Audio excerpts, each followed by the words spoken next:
सभी को मेरा नमस्कार है। हाँ जी, हमारे बीए फर्स्ट ईयर के सिलेबस में शॉर्ट नोट्स हैं। शॉर्ट नोट्स हमारे पास हैं, जैसे नाद है, थाट है और राग है, वादी, संवादी, अनुवादी और विवादी।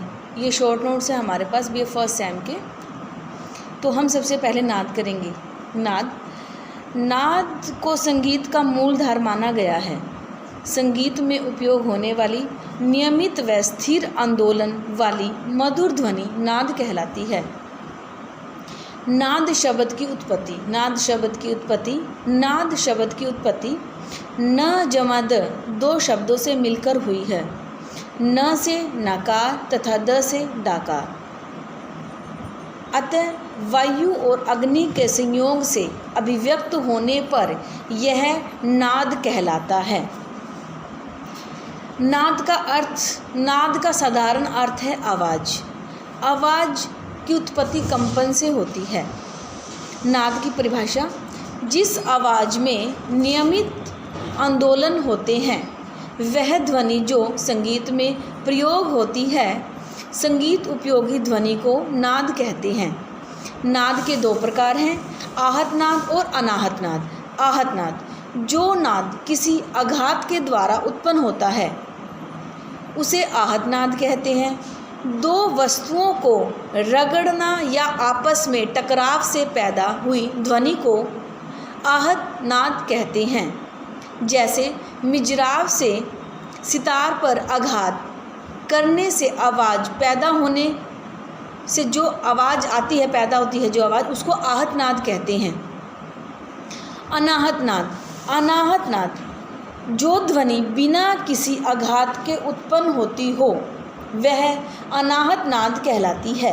यह नाद केवल अनुभव करने योग्य है, जो बिना किसी संघर्ष के स्वयं यानी कि अपने आप पैदा होती है।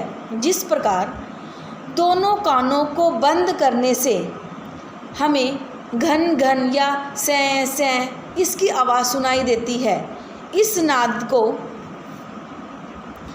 नाद की साधना करने से मोक्ष की प्राप्ति होती है। नाद के 3 विशेषताएं मानी गई हैं।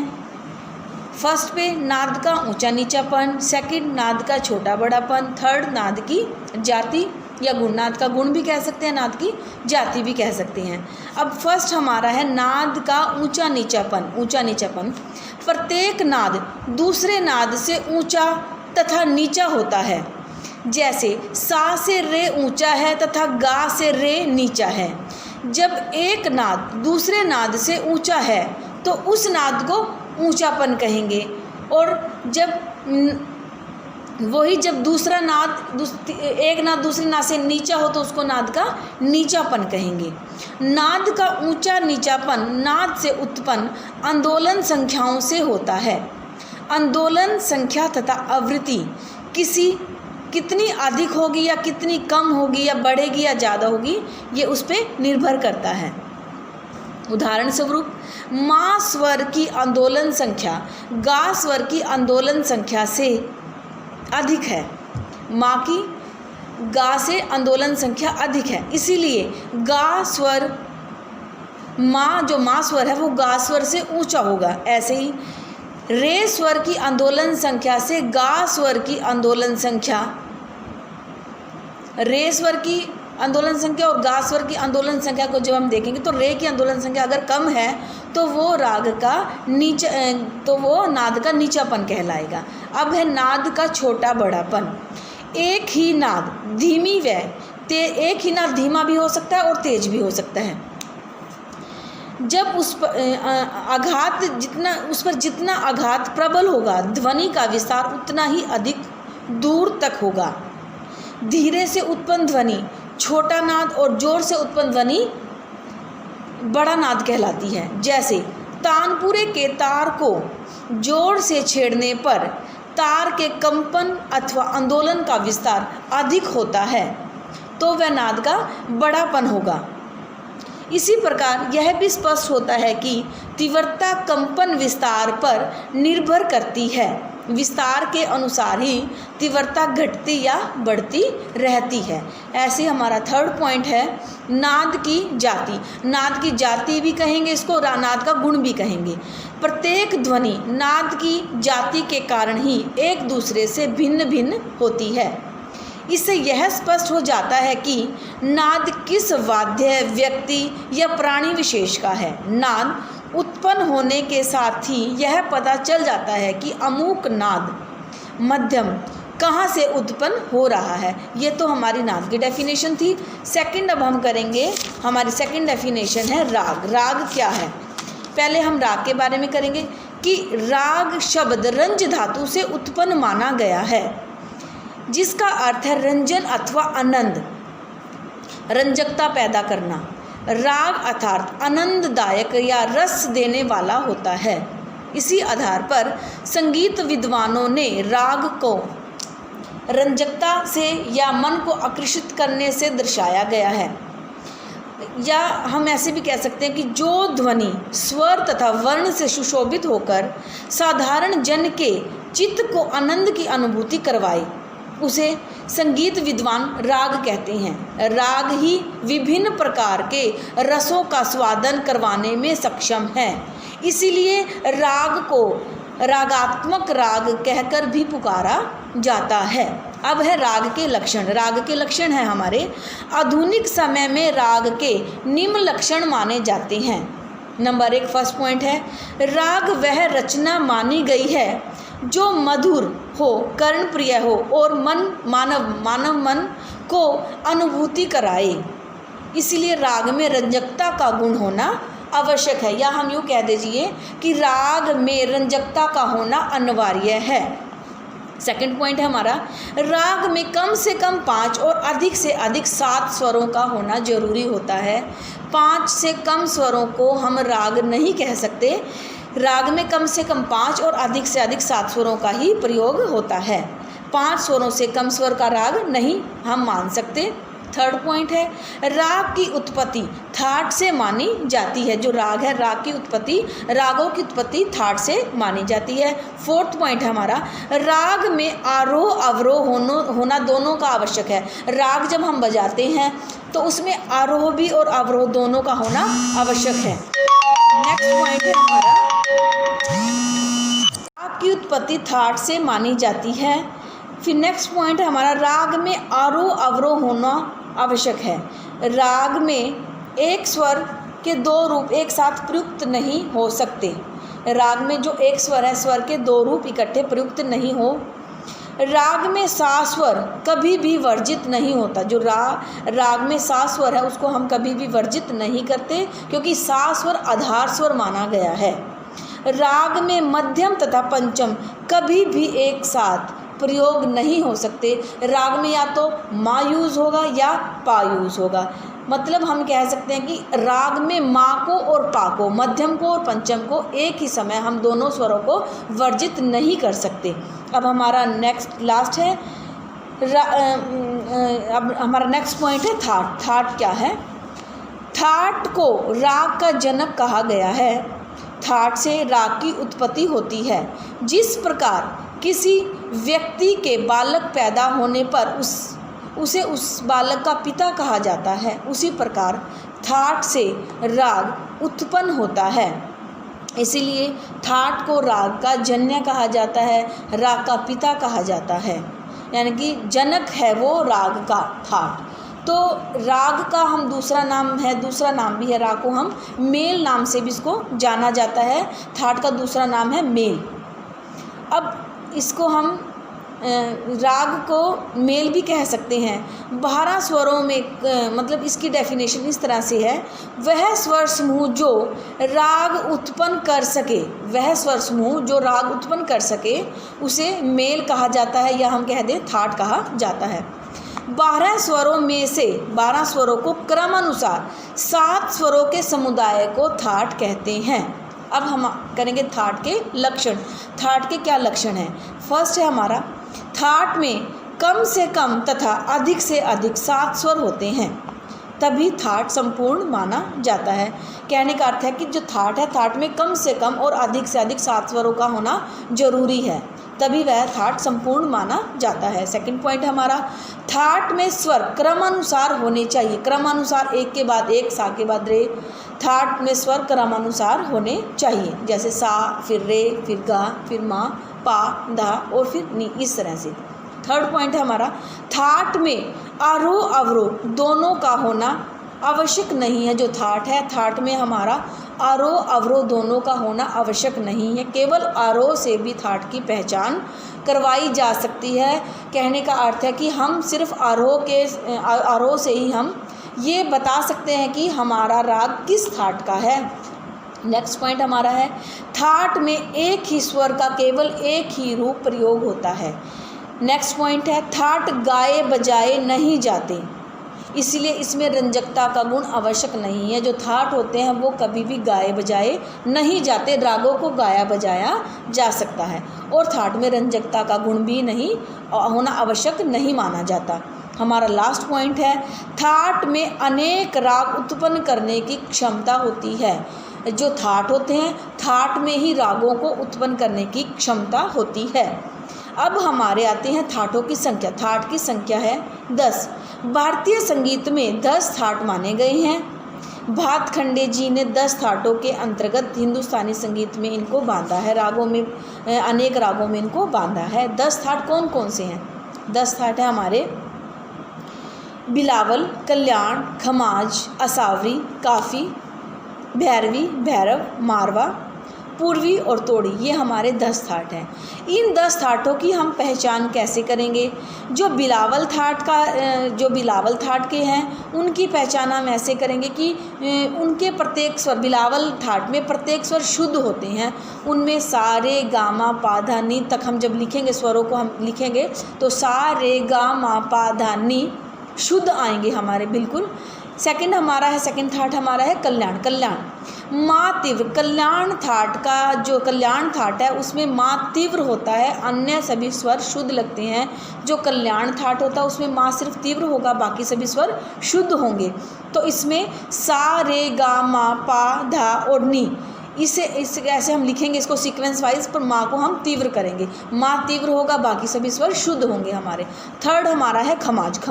खमाज में नी कोमल रहेगी और बाकी सभी स्वर हमारे शुद्ध रहेंगे। सा रे गा मा पा धा नी लिख के हम, और उसको हम स्वर को ऐसे दर्शाएंगे, नी के नीचे हम लेटी हुई रेखा लगाएंगे और बाकी सभी स्वर शुद्ध होंगे हमारे। फोर्थ हमारा है असावरी। असावरी में हमारे रहेंगे गा धा नी कोमल और अन्य सभी स्वर शुद्ध।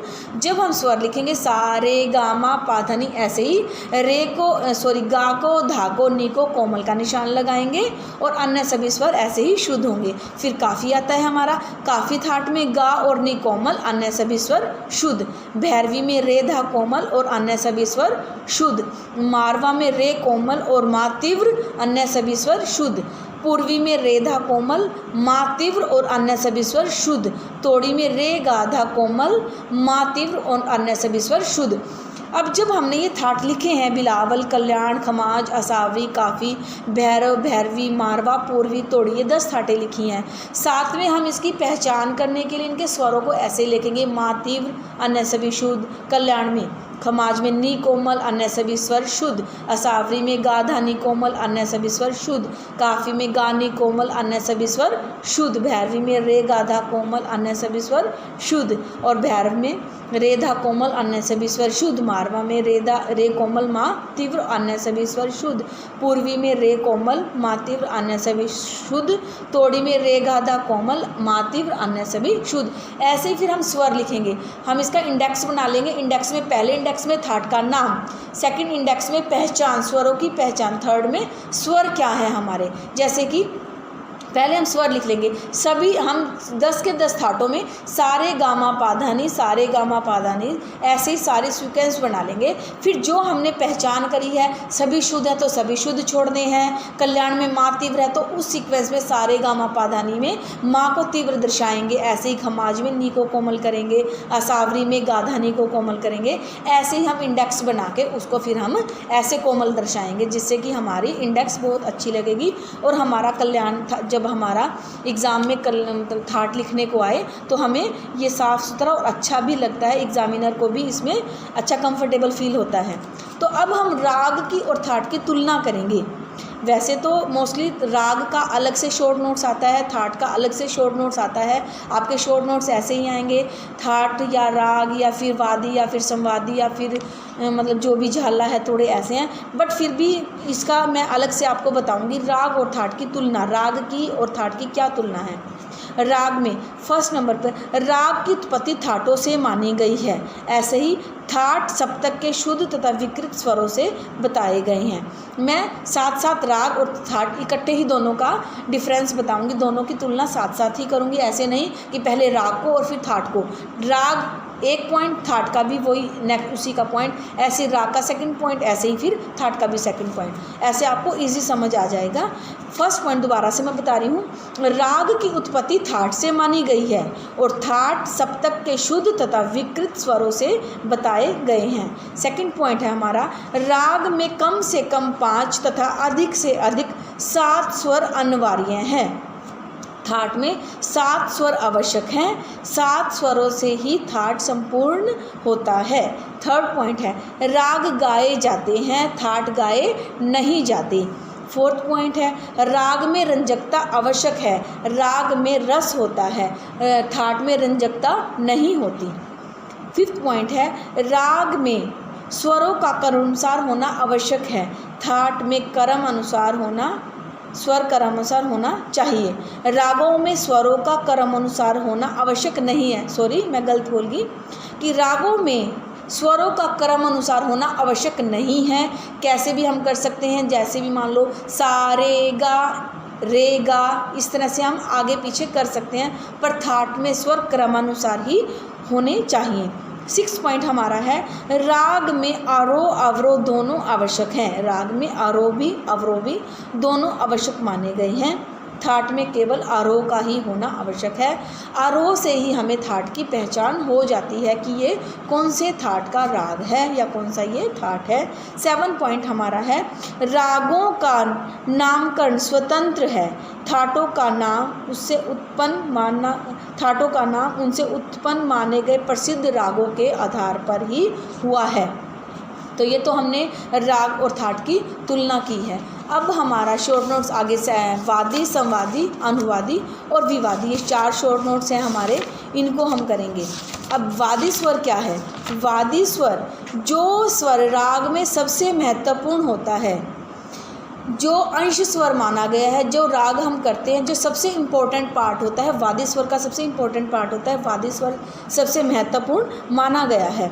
जैसे कहा गया है कि सारा मतलब जो राग है, राग वादी स्वर पर ही निर्भर करता है। वैसे तो संवादी का भी अपना एक प्रयोग होता है, इम्पोर्टेंस है, संवादी की भी है, अनुवादी की भी है, विवादी की भी है, चारों की अपनी अपनी एक पहचान है, अपनी एक इम्पोर्टेंस है राग में, पर वादी स्वर सबसे ज़्यादा महत्वपूर्ण माना गया है।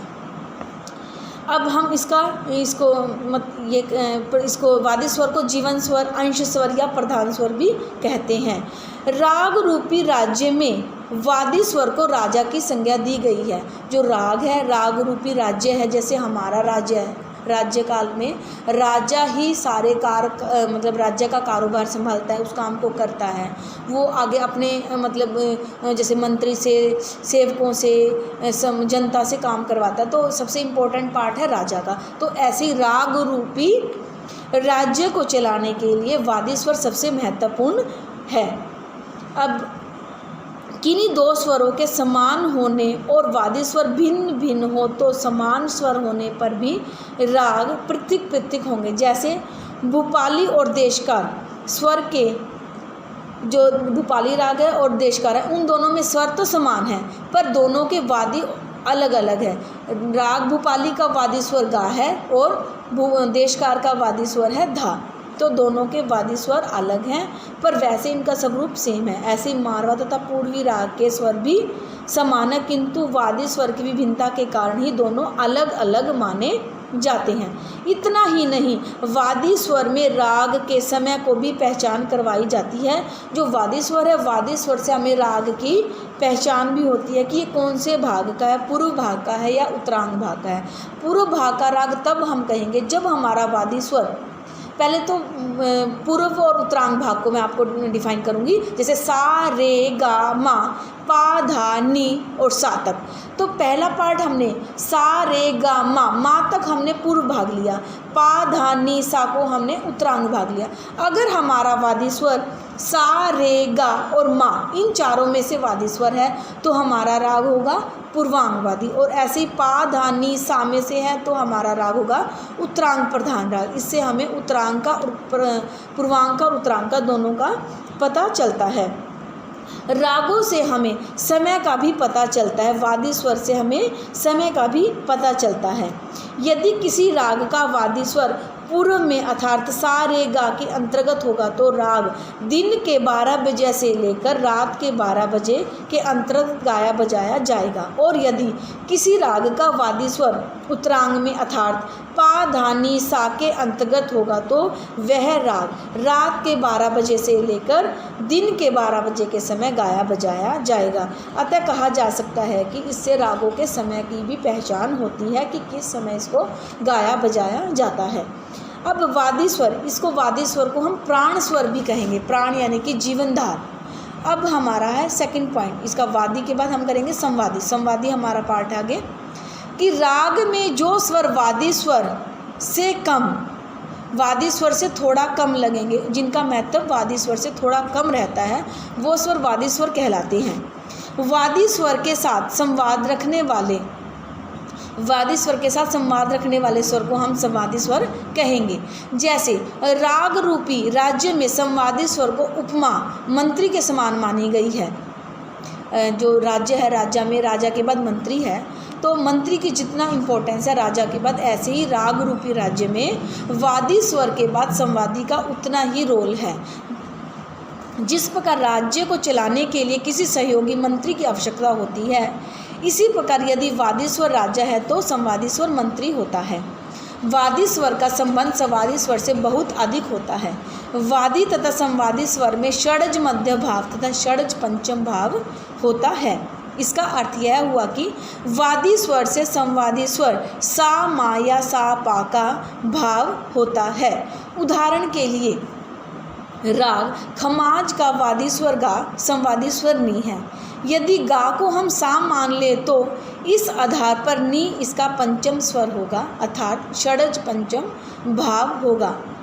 इस प्रकार राग वृंदावनी सारंग का वादी स्वर रे है तथा संवादी स्वर पा है।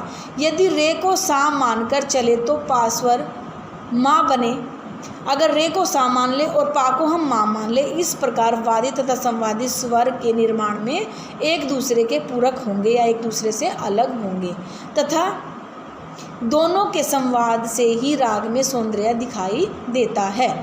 राग स्वर, वादी स्वर राग में एक अपना अलग ही महत्व रखता है। तो ये तो हमारा हमने वादी किया, संवादी किया। नेक्स्ट हमारा है अनुवादी। अनुवादी स्वर क्या होते हैं? तो अनुवादी स्वर वादी संवादी के अतिरिक्त जो शेष स्वर राग में लगते हैं, जो स्वर शेष राग में लगते हैं उसे अनुवादी स्वर कहते हैं। राग रूपी राज्य में वादी स्वर राजा के समान, वादी स्वर मंत्री के समान तथा अनुवादी स्वर प्रजा के समान माने जाते हैं। जिस प्रकार किसी राज्य को चलाने के लिए राजा, मंत्री और सेवकों की आवश्यकता होती है, उसी प्रकार से राग में भी वादी, संवादी और अनुवादी की आवश्यकता होती है। इसी प्रकार राग को संपूर्ण बनाने के लिए अनुवादी स्वर की विशेषता होती है, सबसे आवश्यक होता है। उदाहरण के लिए राग खमाज का वादी स्वर गा है तथा संवादी स्वर नी है। इन दोनों स्वरों के अतिरिक्त जो स्वर अन्य लगते हैं, जो वादी और संवादी के बाद जो बाद के स्वर अन्य स्वर लगते हैं, तो वो राग में अनुवादी स्वर कहलाते हैं। अब हमारा लास्ट है विवादी स्वर। विवादी स्वर क्या होते हैं? विवादी स्वर कुछ स्वर राग में जो नहीं लगते, जो बिल्कुल भी नहीं लगते, अथा जिन स्वरों के लगने से राग की शुद्धता यानी कि उनकी शुद्धता नष्ट हो जाती है, नष्ट होने का भय होता है, ऐसे स्वरों को विवादी स्वर कहते हैं। राग रूपी राज्य में विवादी स्वर को शत्रु की उपमा दी गई है, इनको शत्रु की तरह दर्शाया गया है। जिस प्रकार किसी राज्य में शत्रु का भय बना रहता है, उसी प्रकार विवादी स्वर के लगने से राग को हानि पहुंचती है।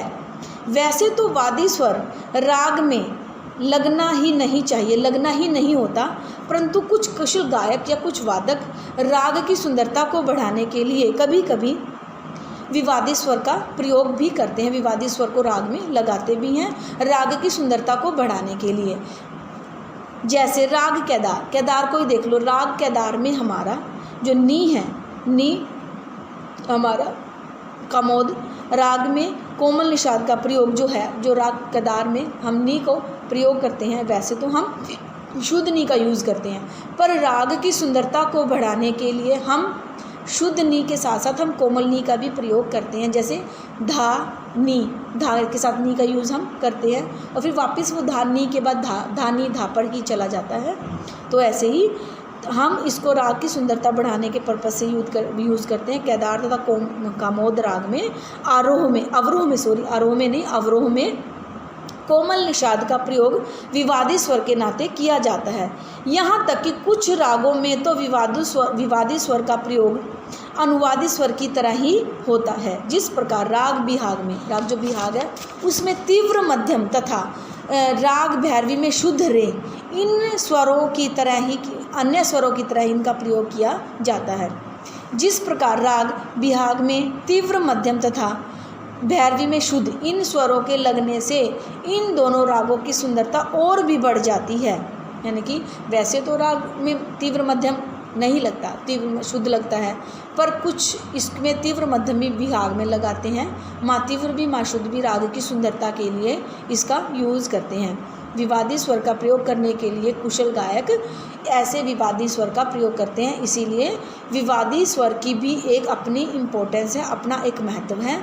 तो हमने आज ये शॉर्ट नोट्स किए हैं, सभी को ये पसंद समझ आ ही जाएंगे, इसमें कोई दिक्कत नहीं आएगी आपको। तो नमस्कार आप सभी को।